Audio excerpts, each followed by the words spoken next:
бүгүнкү 2018-жылдын 10-июлдагы коомдук жактоочу деп өзүн өзү санаган Роза Маманованы Кызылкия шаарынын тургуну Нурбаевдин, Чкорун айыл өкмөтүнүн тургуну Назиржановдун берген энцикликасы боюнча биз дагы так жана туура маалымат берип кетүүнү туура таптык.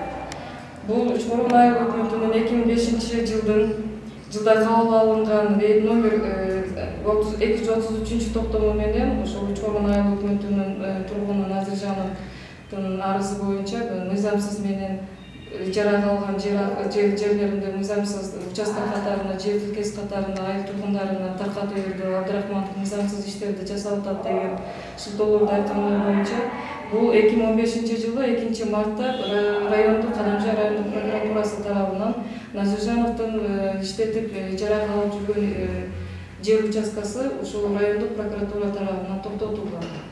Буга дагы кошумча 2013-жылдын март айындагы Кыргыз Республикасынын өкмөтүнүн токтомунун негизинде айыл чарба багытындагы жерлер калктуу конуштарга жер участкасы катарында берилген трансформация болгон токтомунун негизинде Назиржановдун иштетип жүргөн ижарада пайдаланып жүргөн жерлери ушул калктуу конуштарга трансформация болуп жогорку Кыргыз Республикасынын өкмөтүнүн токтомунун аткарганбыз. Бул ошол өзүнүн коомдук жактоочу, коомдук ишмер, өзүнүн адвокат катарында санап жүргөн ушул Роза Маманова Чкорун айыл өкмөтүнүн эч кандай тиешеси жок. Аны менен кошо келген Нурбаев деген тургун ал дагы Чкорун айыл өкмөтүнүн тургуну болуп эсептелбейт.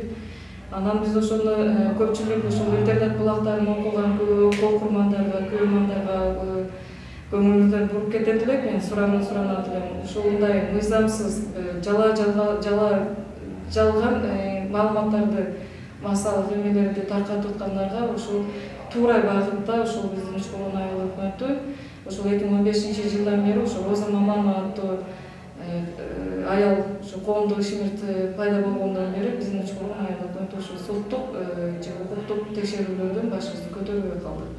Бул Чкорун айыл өкмөтүнүн Роза Маманова эч кандай тиешеси жок деп дагы жогоруда айтып кеткендей, бул Роза Маманова жөнүндө өзүмдү кыскача айтып кете турган болсом, 2018-жылдын 19-январында Кызылкия шаардык соту тарабынан Роза Мамановага кылмыш жазасы боюнча кылмыш жазасынын 166-беренесинин 2-бөлүмүнүн 3-пунктунун 177-статьясынын 1-бөлүгү менен кылмыш иши козголгон. Мындан сырткары дагы ушул эле 166-статьянын 2-пункту 2-бөлүмү 3 статьясы менен бул 3 жылга эркинен ажыратылган. Андан сырткары дагы ушул эле кылмыштуулуктун эмеси менен укук коргоо кылмыш ишинин 59-статьясы менен бул ушул жанагы адамдарды алдап андай өзүнүн жалган эмелери менен 4 жылга эркинен ажыратылган.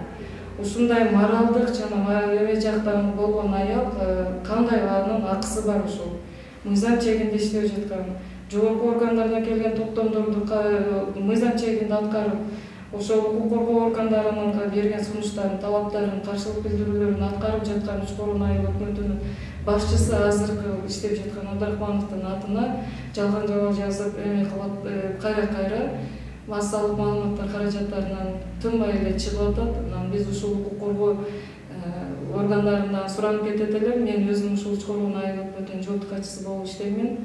Ушул бир тараптуу карабай, ушул Роза Мамановага коюлган ушул кылмыш жаза кодекси менен ушул аялды дагы мындай жоопко тартылышын сурайм. Биздин айыл өкмөтү ушул жогоруда ушул бүгүнкү интервью берип аткан Роза Маманованын билдирүүсү боюнча областтык прокуратура тарабынан бизде текшерүү болгон. Марттын 2-синде башталган. Текшерүү иштери ушул кылмыштуу иш козголду дегендери туура, бирок азыр тергөө иштери жүрүп жатат.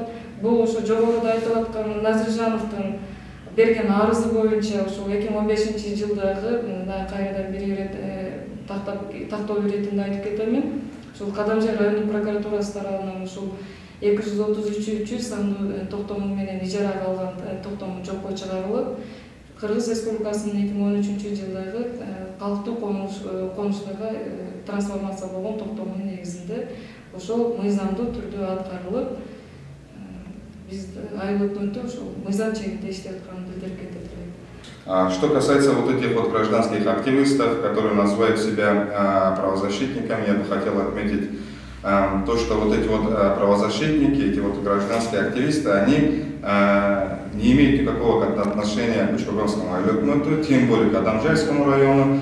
Они, вот отсюда возникает вопрос, имеют ли они моральное право вмешиваться в дела Чурганского айыл-өкмөтү, тем более требовать от компетентных органов к привлечению какой-либо ответственности главы Чурганского айыл-өкмөтү, когда они не понимают сути вопросов, которые происходят в нашем айыл-өкмөтү, не только в айыл-өкмөтү, но и в целом в Адамжайском районе. В связи с этим я бы хотел призвать читателей информационного центра «Акипресс», чтобы они при получении информации анализировали вот эту информацию и делали соответствующие выводы. Спасибо.